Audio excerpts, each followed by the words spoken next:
Thank you for auditing the always positive new music review show hosted by a French professor who's on spring break. This is my 5th video in 5 days. I'm excited to do it. You know, a lot of my students are in locales with much warmer weather than here in Western New York, where the snow is still covering the ground. They might be in Miami, or maybe they're down in Brazil. And I'm going to be talking about a Brazilian rapper, Raffa Moreira, and his album Beleza, Exótico. I ask for forgiveness for every single mistake that I make with pronouncing the Portuguese language as it is used in Brazil. I'm doing my best here. And, you know, it's a thing that I do every once in a while on this channel where, you know, I talk a lot about rap music and I talk a lot about hip-hop, but I also talk a lot about the importance of learning a language. And I talk a lot about how in America, especially, and England and Australia and the rest of the Anglophone world, we're born with this amazing privilege of having the natural ability to speak English, which is the international language of business and culture.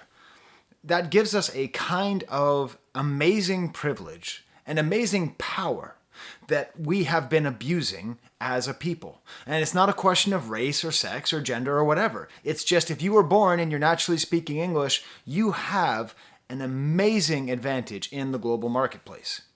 And we often see artists all over the world bending the knee to English and saying, well, I'm just going to sing in English because I want to access the market. I personally think that's a problem. I think that the linguistic hegemony of English that is over the world is a problem.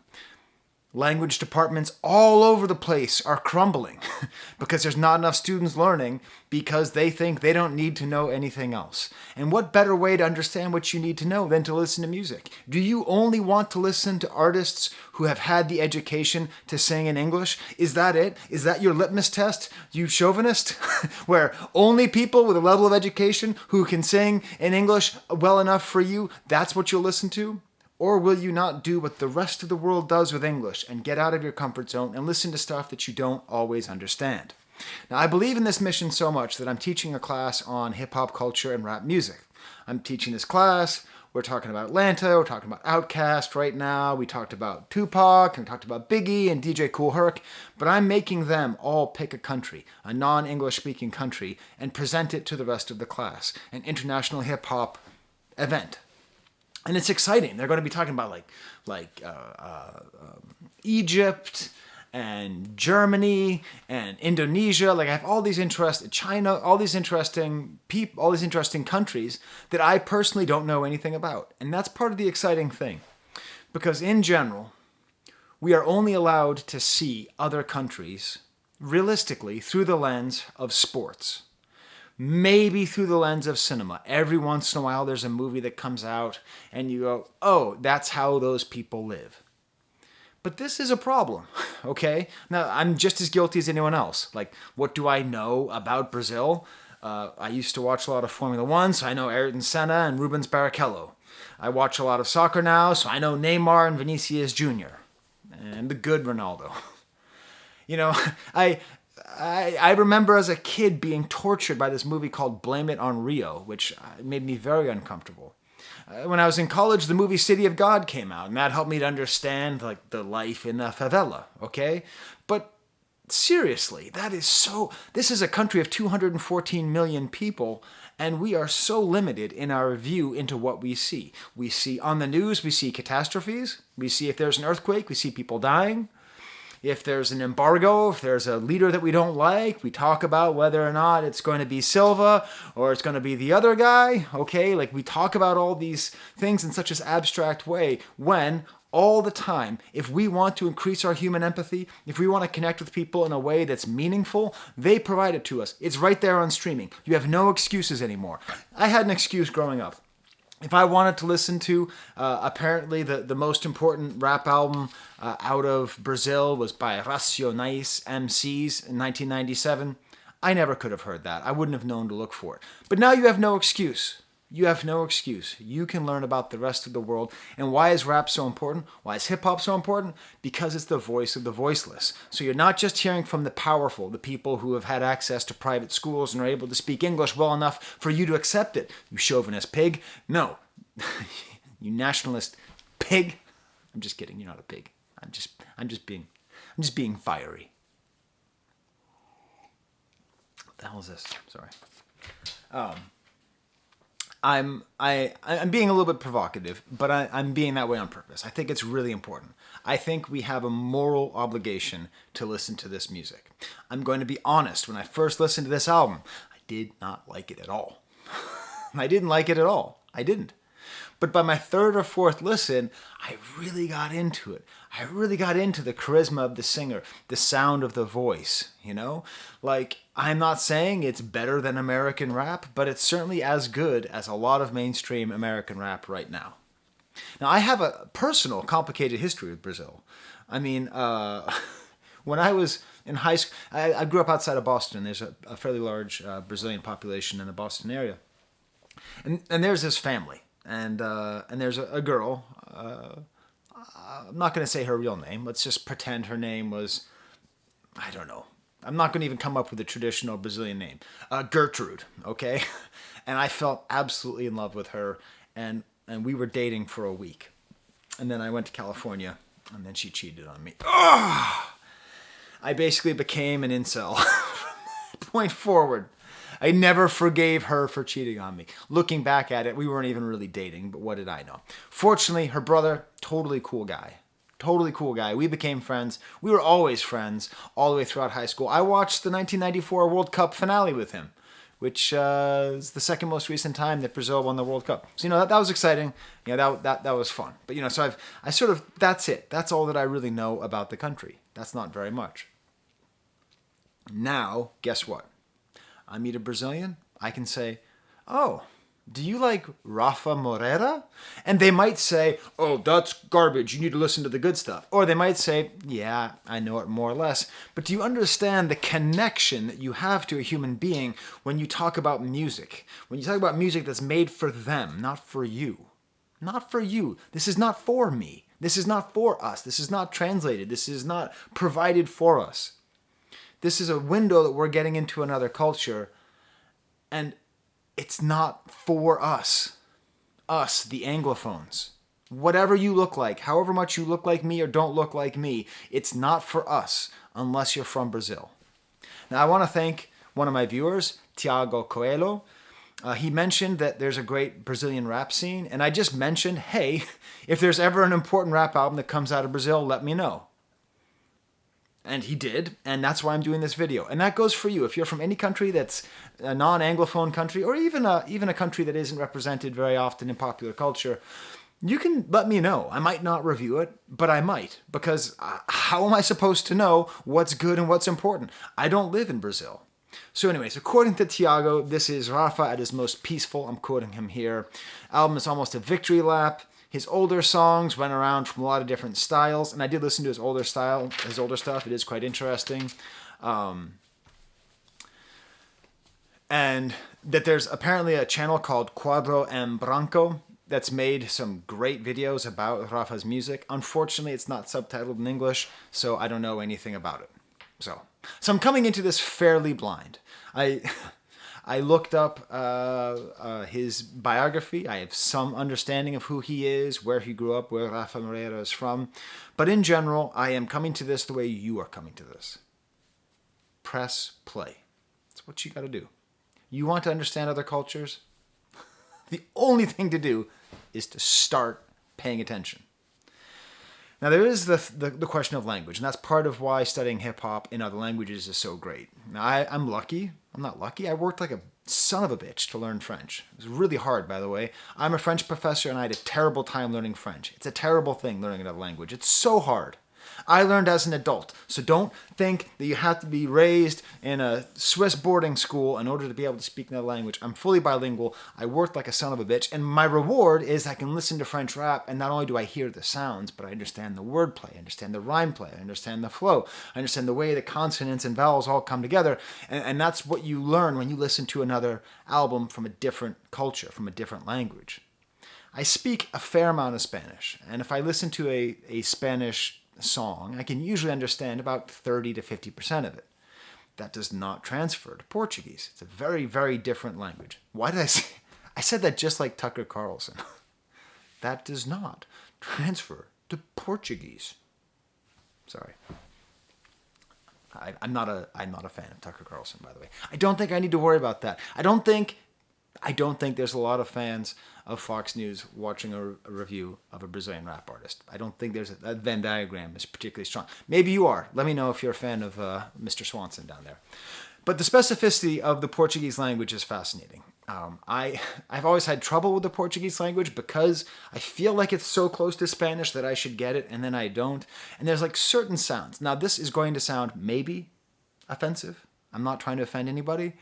But there's like this weird thing where some sounds are softer than I want them to be, like fa, shi, za, za, fa, shi, ash, ush, ash. And then other songs are like harder. Other sounds like ench. So it's sort of like, when you just listen to a language, like if you don't know this, if you're American, the way non-Americans hear Americans speak, they just hear this. Because that's the way we chew our words. Don't be offended. It's how we talk. Listen. Sit at a cafe and listen to the way people talk. But the way I hear Portuguese is like this weird sort of combination of sounds. And that has a lot of interesting rhythmic possibilities, which can be used in rap music, because that's what rap music is. Rap music is poetic meter mixed with spoken language. So how do you mix those things together? Every language has its specificity. I cannot wait to talk about this with my students. I can't wait for my students to tell me about Chinese rap music in ways that I don't know. Now, as far as I can understand, I've did some translation work on my own with some of the lyrics here, not all of it.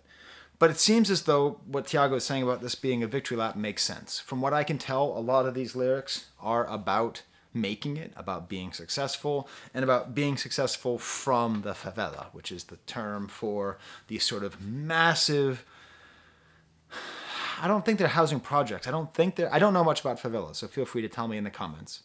But I don't think they're housing projects. I don't think they're owned by the state, but they're just massive clusters of small, usually vibrantly painted houses where just millions and millions of people live in very, very close proximity.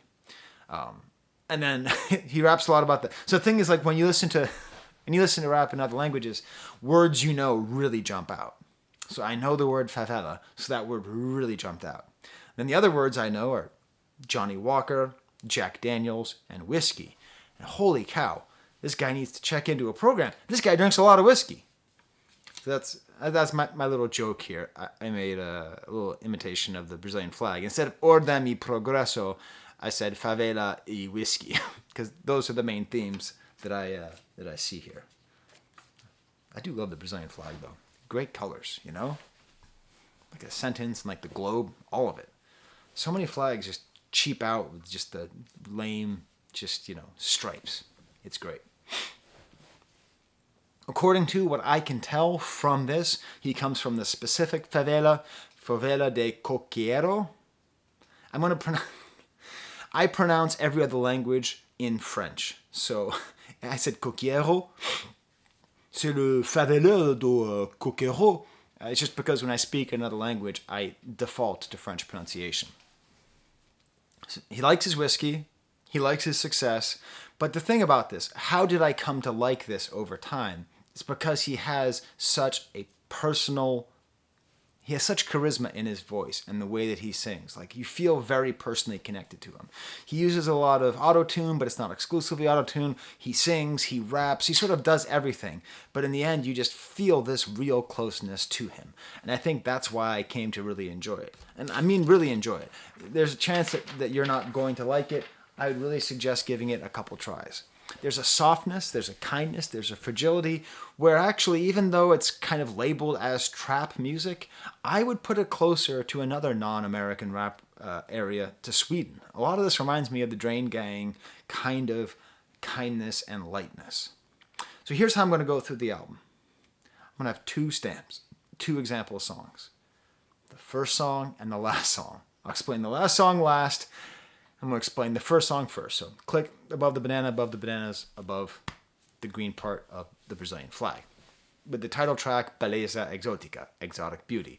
Now this is pronounced by someone named JK, whose producer's tag is all over here. Very typical production on this album, kind of gentle guitars, kind of twirling sounds on top of some trap drums. In general, the production on this album is not spectacular. It's fairly standard melodic trap. but it's not bad. What I like about this song is it features someone else named Matue. I don't know who Matue is. I think Matue is another huge deal in Brazilian culture, but I don't know. I never heard of Raffa Moreira until right now. And now I'm hearing of Matue. But the way that they go together is so great. Like these two voices, they intertwine. And this is why it's so great listening to the album like 3 or 4 times, is you get really into the ways in which they intertwine with each other. I swear to God, the first verse talks about Jack Daniels and the favela, okay? Sem stress e festa su escape da pandemia então vou viver no meu corpo Jack Daniels no estúdio em São Paulo com Matue a favela vencu and falei pra voce o trap vencu eu falei pra voce. Yeah, yeah. I did some rough translation. No stress, it's a party. I escaped the pandemic, so I'm going to live it up. I've got Jack Daniels in my glass. I'm in the studio in Sao Paulo with Matue. The favela won. I told you. The trap won. I told you. So this is that victory lap that Tiago was talking about, the victory of the favela. And again, what are the ways that people from the marginalized parts of society can be seen? You can make it through sports, or you can make it through music. That's it. That's all our society really allows for. This is a global problem. And the thing is, all sports tell you is that someone can kick a ball really well or drive a car very fast. Okay? That doesn't tell you much about them. The great thing about music is it tells you everything about them because they're telling you who they are, where they come from. They're describing their, it's not like every time Pele kicked a ball, R.I.P. Not every time Pele kicked a ball, he said, and these are the material conditions that I grew up in. And this is the systematic racism that occurs when you have darker skin versus lighter skin. He wasn't able to say all those things because that's not his job. Of course he did. Of course, Pelé is a great ambassador for Brazil and for the forgotten people. I'm not saying that he didn't do it, but it's not part of the thing that he does. He didn't have to do it. That's why LeBron is a great hero in America for standing up for social justice, and other basketball players are not. But neither one of them is asked to do it. It's not actually part of their job. Mano quem diria que isso ia acontecer. I don't know.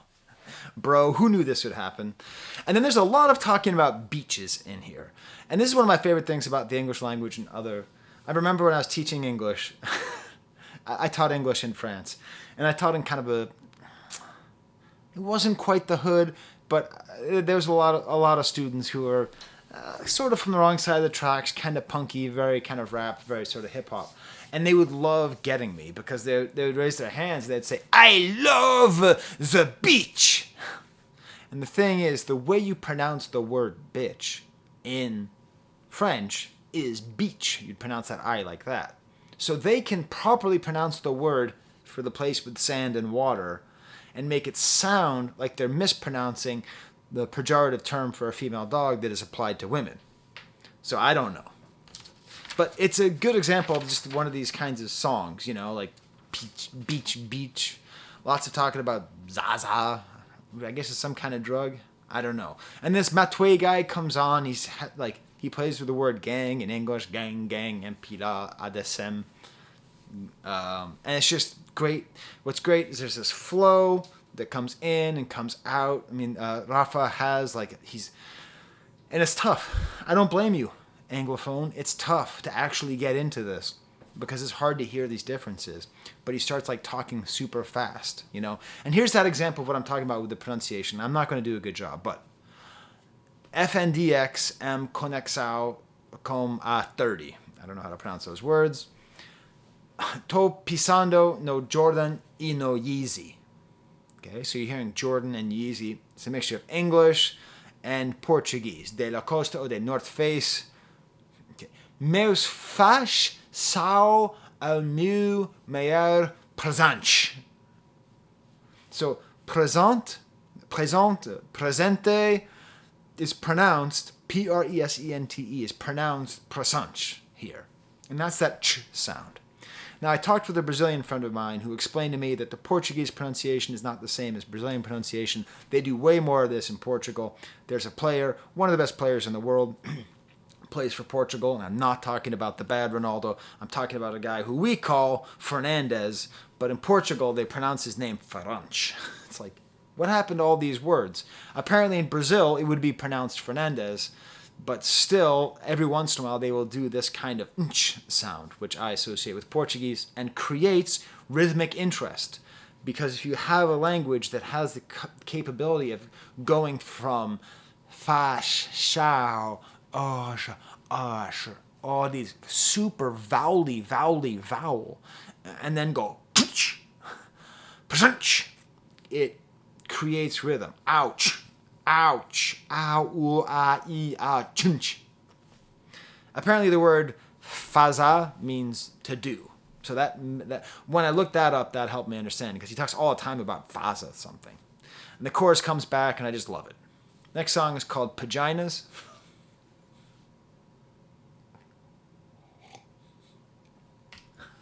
Sorry. I'm a child. I'm a 45-year-old man with a doctorate, tenure at my faculty. Paginas. I don't know what it is. I don't know how to pronounce it. I can't tell. I think there's Spanish in the song. Don't get mad at me, Brazilians. Don't get mad at me. It sounds like there's actual there's Spanish words I understand in here, like parada. You know? I think there's actual, but maybe I'm just mishearing. Okay? Can you tell me in the comments? I like how the beat plays out at the end here. Next song is called Planos Gigantes, which means gigantic planos. And there's two songs here produced by someone named Ecology K.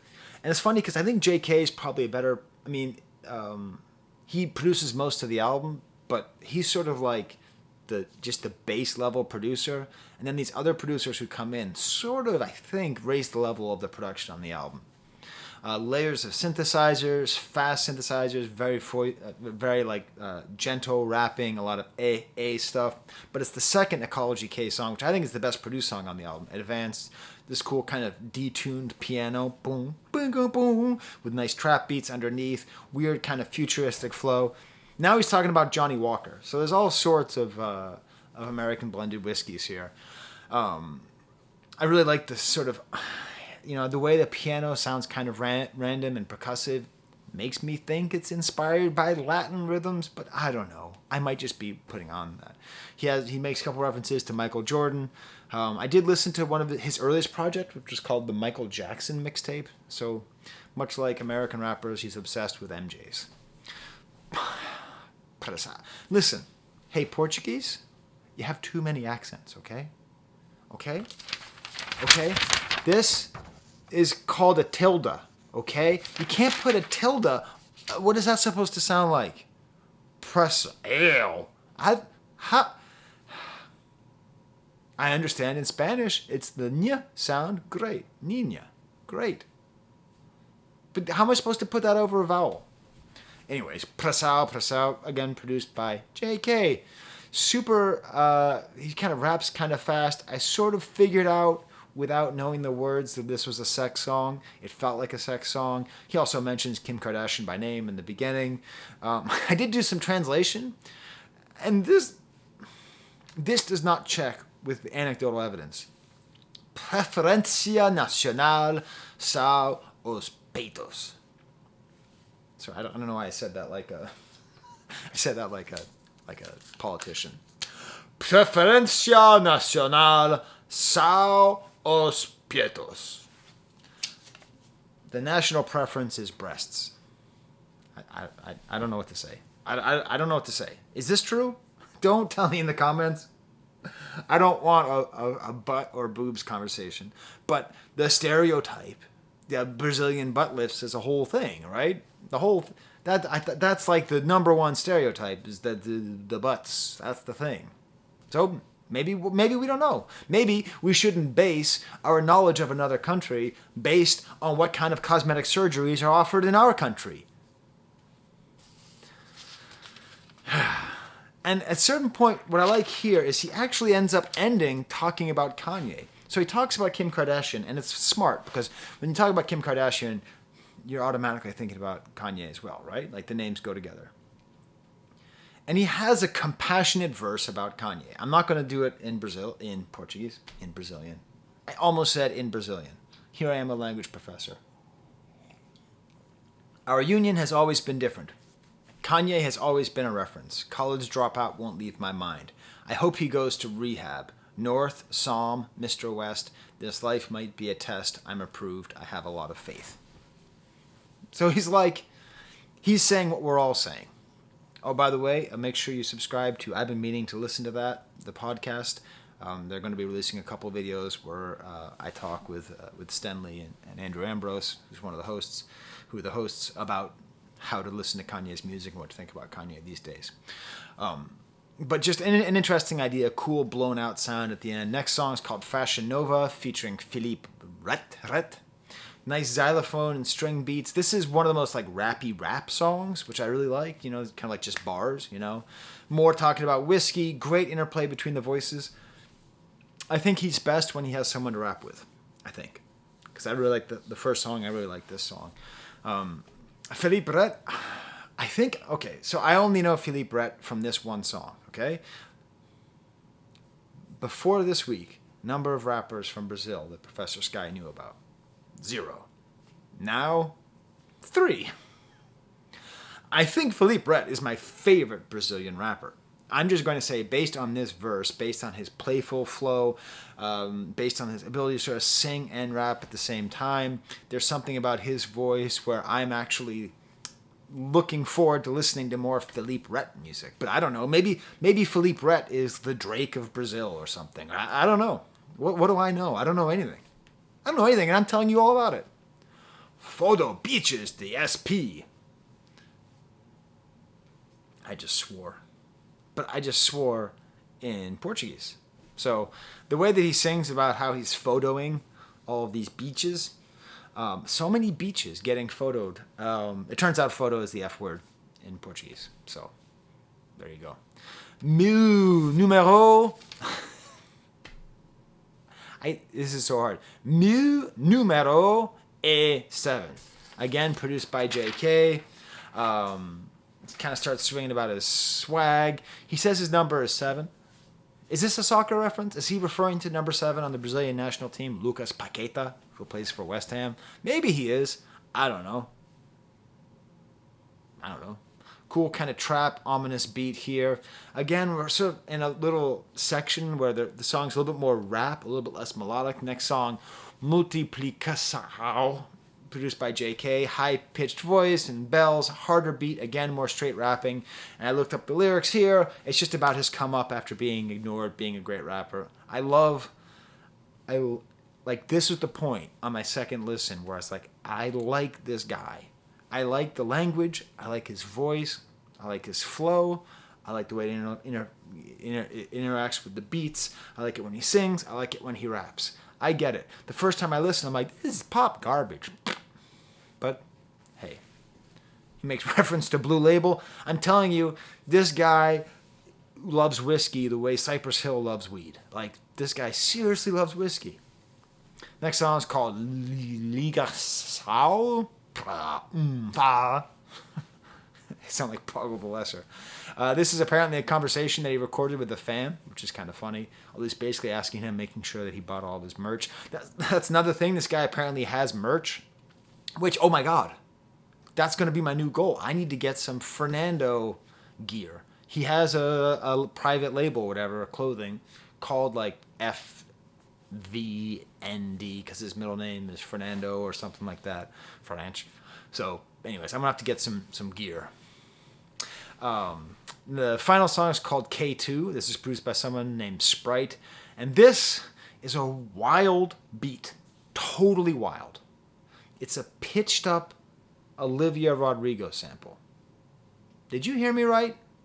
Did you hear me talk about the Brazilian rap artist who sampled an Olivia Rodrigo song from last year? That's what I'm talking about. It's pitched up a little bit. It's interesting. Some pianos added. It's kind of a sad song. It doesn't have that punk feel. It has that kind of sad song. Just really have to listen to this a couple times. Really beautiful, high auto-tune rapping and singing. So much charisma. This is mostly about his friend becoming an addict, as far as I can tell. Porque a vida é sua, a escola é sua, o mundo é grande, só se vive uma vez, sua história pode mudar ao favela inteira. Because life is yours, it is your choice. The world is big, and you only live once. Your story could change the entire favela. I think that's what he's saying, is that his story changed, that he made the choice not to get addicted to K2, which I guess is some kind of synthetic marijuana. I don't know. I'm not into drugs. I'm not even into whiskey. So, I have enjoyed all the Brazilian food I've eaten, though. Brazilian food's wonderful. You ever have a chance, go to a Brazilian restaurant. Great food. But I don't know much about these drugs. But I like the sort of uplifting message to this. And there you go. These are my Patreons. I have been releasing videos for the last week, and they're getting less and less views. I'm just getting a lot less support here on the channel, but that's okay. I'm having fun making these videos anyways. I haven't had a chance to make videos because my dad died, and I went to the funeral and all that stuff. So now I'm kind of like back with a vengeance, you know? So these people help me buy music. Maybe I'll take some of their money and I'll buy some of that Fernando gear, you know? So thank you to all of them. Thank you to Tiago. For supporting in another way of informing me and letting me know. So, hey, is there a good rap in Brazil? Yeah, there is. You should have a listen. Is that all I want to say? I think so. Yeah, there you go. Hey, Felipe, if you're watching this, what's up, man? I think about you all the time, Felipe. And Felipe, just, I think he got into Northwestern College, and he got in because he wrote this essay where it was an ironic, satirical essay about the way Brazilians are perceived. So he wrote the entire essay saying that he was the character Blanca from the video game Street Fighter 2. You know, the big green guy? Like, he's like, I come from the jungle, and I light up. And I think he got into Northwestern. I don't even know if he went there. I hadn't seen him since high school. Anyways, all right. I'm glad I remembered that. That was an important detail to my Felipe story. All right. Oh, I said his name. It's okay. I think there's a lot of people from Brazil named Felipe. There's the camera.